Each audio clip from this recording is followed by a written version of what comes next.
order ni Hylos, no? Mahirap lumabas sa systematic way of, composing your lineup. Now, Smart Omega, again, blue side, ang hawak nila. Yung Roger, open, wala yung Edith. Yung Kabayo ay open pa rin. Di natin sure kung ibabanto ng RSG. Pero syempre, as always, red side, chip, 100% ban.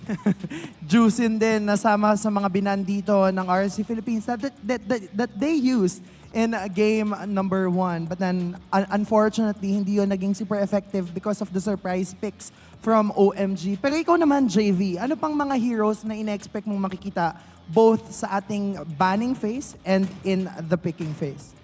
Sa tingin ko po, Hylos, pwede possible maban. So, Laban na nga. then, pwede po Roger, if ever. Or, Oh, Roger daw. Or Ling? Ling, Harith. Harry. Ayun, oo, ang dami na open. Harry. Pwede mag-Fovius tayo kung madaming na open. Well, to be fair, para ma-counter nila sa next na 2 picks, yung makukuha dito ng RSG. Kung ikaw nasa side ng RSJP, anong pangka-counter mo dito sa Phobius? sa XP lane po, sa tingin ko po, Ano yan? Tao? Help a friend. Ano? Kung hindi specific Ask na a friend, counter, ask a ano friend. lang kukuhanin, ganun. Oo. Hindi, as a roamer, kunwari roamer ka. kung roamer po kasi pag may Pobeos lagi yung naka-grok or Oh, Grok. Malay natin, Grok. Well, favorite din na Light yung Grok. For sure. Dati, lalo Pwede, yung no? nung setter, anong panahon talaga na hari yung mga setter sa Land of Dawn. Talagang talamak yung mga Grok. Harry. Oo, ay, Ling Hari. Uff, grabe. Nakuha nila yung mga ano. ang sakit sa bangs. Oo, ang taas na agad ng damage output dito ng RSG. So, mabilis na Moskov and Aurora. Grabe yung blitz draft, ha? Julian. Grabe yung blitz draft. Kung anong Galit yung mga kanatagal drafter kanina, natin, no? ha? Biglang, medyo matagal yung game 1 eh. Ngayon, Oo. sagot-sagot talaga. Ang ganda ito na nga eh. Si Kelra, meron siyang thoughts on Chaknu via tiebreaker time. Sinabi niya, paano ba boss si Kelra? Tingin ko, pinakaunang nabago niya is yung outside the game na ugali. Ayun siguro yung pinaka-key para gumanda pa yung performance niya. Oh, from a long-time teammate. Yes. 2 old friends. But then, the Jawhead will be picked by RSG Philippines na ina-expect naman natin na makikita nito. Ngayon, JV, OMG, no? Dahil may katapat kang Jawhead, kung ikaw yung roamer tas Jawhead yung katapat mo, ano yung gugustuhin mong piliin as a roamer? dito po siguro mag-stick ako sa utility if ever. Then, medyo mahirap po pala sa utility since Pobeos lang po yung possible na front. Yeah. So, may mga tanky po na heroes siguro para sa akin. Yeah, so tanky heroes like the Minotaur, the Ruby even, possibility pa yon. Even Groknu. the Groknu. Kasi nga naman, sabi ni JV kanina, favorite na mag-Grok. Kaya, although wala na yung tig. Wala na yung Pero tig. So, maganda yata yung, yung Ruby sa Omega. Kaso medyo malambot somehow. Si Wanwan. Si Wanwan daw yung nasa kaliwa kanina. Yeah, right now, medyo ayun, oh. madami pang... Chuck Mambo. Madami pang open for both of the teams. So I think Rome na lang and mid lane yung inaantay. But then for OMG, pwede pa din naman yung Julian na i-flex into the mid lane. Maganda na itong ganda itong, alam mo yung Smart Omega ever since na nag-start yung regular season natin, yung drafting style nila, very well covered. Parang Gatot mamba. Mamba. Pwede. Uy, yun yan. Ano yan? Yung kamukha ni ni Zanford. Shoutouts kay Ray Ash, yung meme lord. Meme lord ng community. Pero nga, going back, very well covered lagi yung draft ng Smart Omega. Even in this game, yung Angela, marami nagsabi yung Angela medyo nasa weird spot ngayon. Pag nilagay mo sa mid, parang hindi ganun kaganda yung rotation. Pero dahil hawak din kasi ng RSG yung Ling, you don't want to give Irad a good time on the Ling. Actually, kahit sinong Ling user. Basta binigyan mo ng Angela, parang ang sarap kasi mag-Ling eh. Yeah, kaya nga, Oh, yan. yung Ruby. JV, wala na yung Ruby. JV. Anong next Ano natin? na? Anong next natin? Kufra. Pwede po. Ofra or Grok. Magagatot kaya ulit sila dito? What do you think? Tingin mo gatot. Possible po, gatot ulit since Or na-pull off naman po nila yung Pobeos and gatot last game. Kaso Oo parang, naman. Oo nga. Tingnan natin kung ganun yung gagawin or mag-grok na talaga. Kumbaga, ang sinasabi ni JV dito, why fix something that is not broken? Broken. Oo. Diba?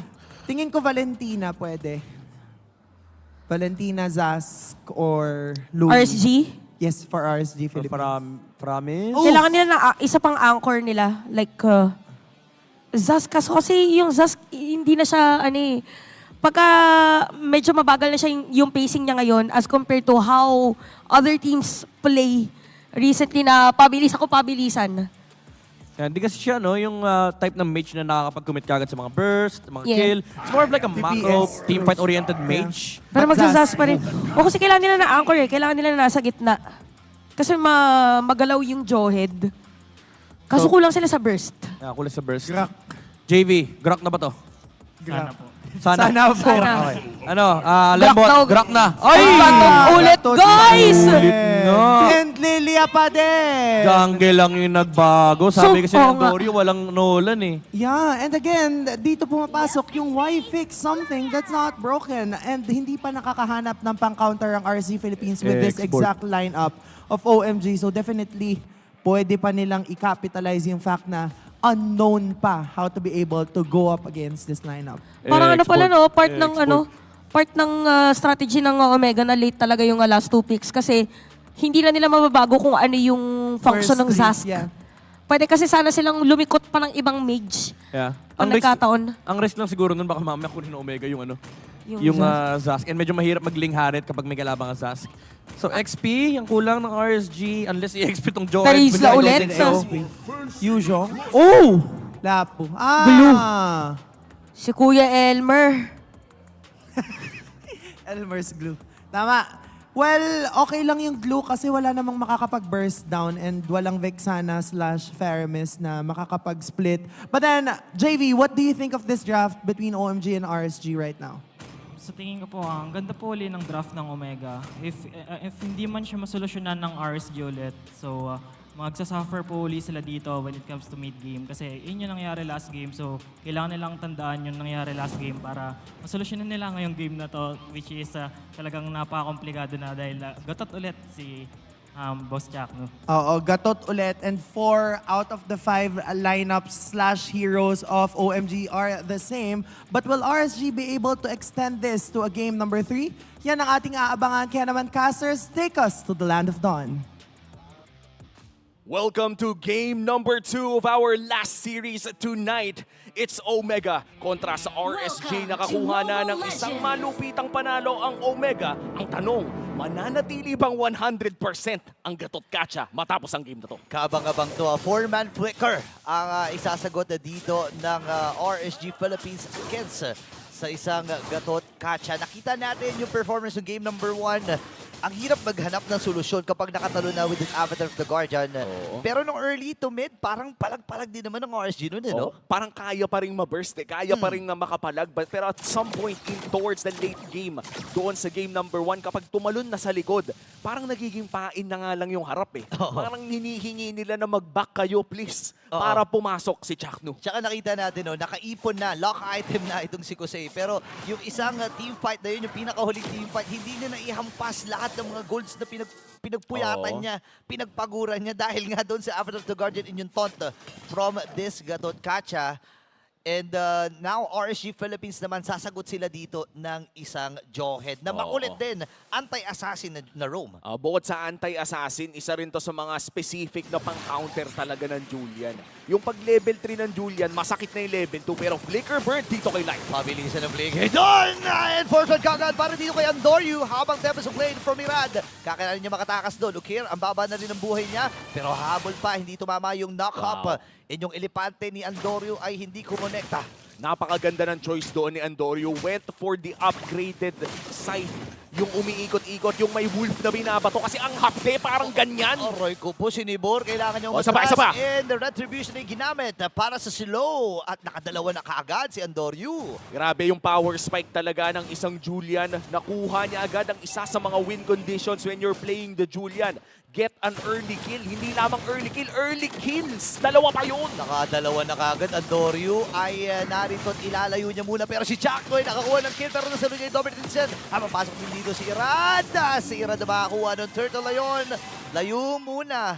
Itong si Andoryu. isinuko na nila yung pagong. Oh, and napakaganda ng entry doon ni Aqua with the Dominator's Descent, giving enough space, sakto lang, na makalusot doon si Irad and take away the turtle with the Retribution Steal. Pero kailangan niya muna mag-ingat ng konti, kaya naman nakabantay si Light sa purple buff niya. Yeah. Alam naman natin, pag link ka, parang turtle na sa'yo ang purple buff. Sobrang importante talaga niya. No? Actually, ang ganda nga ng ginagawa ni Light dito, no? Hindi na hiyahayaan na may kahit sino man from Smart Omega na sumilip doon. Speaking of pagsilip, binato rin si Bat ni Jom para lang makita kung nagpo-purple buff pa ba itong si Irad. Oh, information is everything talaga na, Burrito, and hindi rin mananakaw ang green camp na yon. So far, Omega keeping all of their camps. The same could be said para dito sa RSG Philippines. Mukhang pahinga na naman tayo bago magkaroon ng objective fight. Ang sakit ng tuhog doon, yung Defiant Sword from Irad. Pero ang kailangan natin tutukan dito ay yung bakbakan dito sa top lane. Medyo matagal na rin nung huli tayo nakakita ng isang glue. Oo. Pero gaano ba ka-effective itong glue na to against the Povius, di ba? Pag Pobius kasi gusto mo dumidikit ka.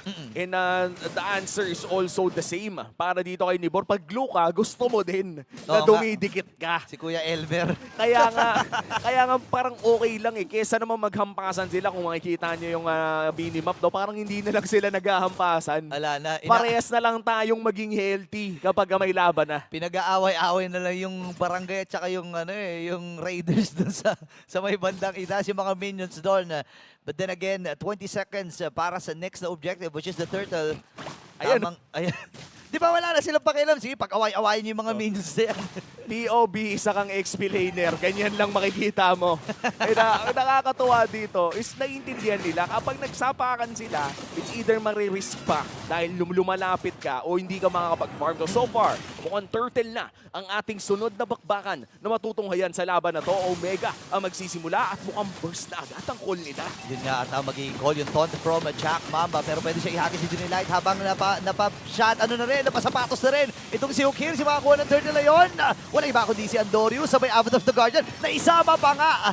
Dito si Nibor nasampahan doon sa may bandang likod.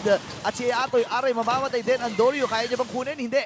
Kasi napassplit na rin itong si Nibor. Overall, a big win para sa RSG. Hindi lamang nila nakuha yung turtle, nakuha pa nila yung mga kill. At kung mapapansin nyo, no, ganun pala yun. Kapag nasapian na si Jack Mamba at lumipad, kasama ka sa flight ni Bor.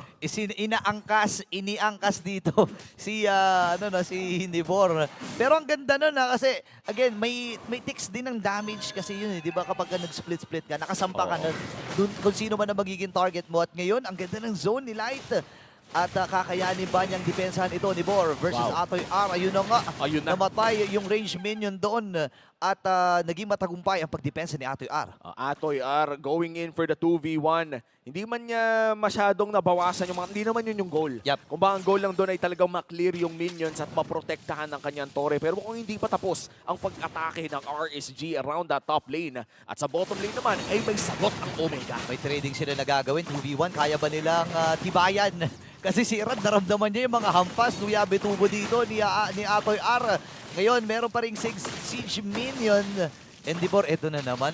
Anli hampas na naman to. Tol, parang gusto kong pag-usapan kung anong kinain mo kanina. Ano ba, almusal mo kanina? Yan, Ano ba yung mga inom mo ng tubig? Sige, mga awit ang mga kamay nyo attack button dyan. May nangyayari na ba? O yan, meron na! Ayun na, tumama rin yung si Badon, sama si Jom and si Andorio with that knock-up. At last muna dito si Irad. 2v4 na magiging sitwasyon. Flicker out from Light. Pero nakasama pa rin itong sinibon. Magtutulong-tulong siya na apat na members dito. Smart Omega actually lima yan. Lima nga nagtulong-tulong doon. Bagsak si Ryota. At si Aqua ay pumunta na rin doon. Ang dami nangyari. Ang daming nagbakbakan pero ang ending, dalawang XP laners pa rin ang bumagsak. Pero mo wala talaga nangyayari doon pero in this 2v3, in the mid lane mukhang hindi pa nga nila itutuloy. Zaman Force na gamit na Antonio, nakahuli! Ay, naku po si Kusei, napaflicker na rin. Pwedeng habulin dito ni Chuck. Pero hindi yun ang goal nila. Ang goal nila ay i-burst ng mabilis itong turtle na ito. Pero ayaw nila tantanan yung top lane. Actually, hindi na nga nandun or wala na nga doon si Atoy R. Kasi nakipagpalit na siya dito kay Jom. At malayang pagong ang kanilang makukuha. And with this turtle, mukhang magiging even ball game na naman ang ating makikita. 7 minutes in. Nakakatuwang isipin, no, nag-evolve na tayo as a human species. Mula Esmeralda at Uranus, nakakita na tayo ngayon ng Pobius at Blue.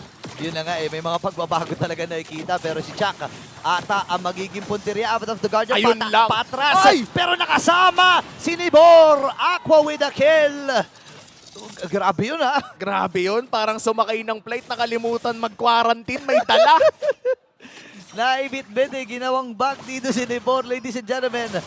Pero ito yung kagandahan talaga ng isang glue habang si Nibor ay umatras na nga rin lang. Si Light, nasasalo niya yung dami ng sakit ng mga bobati mula dito kay Ukir. Oh. Ngayon si Nibor versus 2. Kailangan niya mag-split-split. Tumama rin yung Sibat. Yung Sibat tumama doon kay Kusei. Andorio. Papasukin ni Andorio dito sa sapat may damage si Light. Yes sir!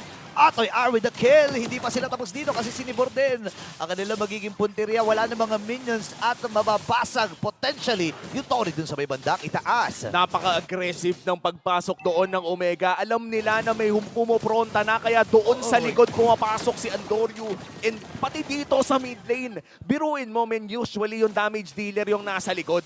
Tas ang umaabante, yung mga XP roamer. But in this game, yung Julian yung umaabante. Sobrang siga talaga nila si Andorio ngayon. Tempest of Blade mula kay Irad. Pasok din si Atoy R. Sino na mamamatay? Wala kagad yung may Jolly dito ng Orange. Ngayon nakaba pa rin dito ang Smart Omega. Nakadalawa na! Si Atoy R ni Bor nag-split-split din. Sasali ba siya dito kay Andorio? Yes sir. Pero si Jose pinagtutulong-tulong na ito. Sino pala sa side ng Smart Omega? And killing spree na si Andorio. Nakakuha ng triple kill naman si Ryota. At nabuhay pa nga.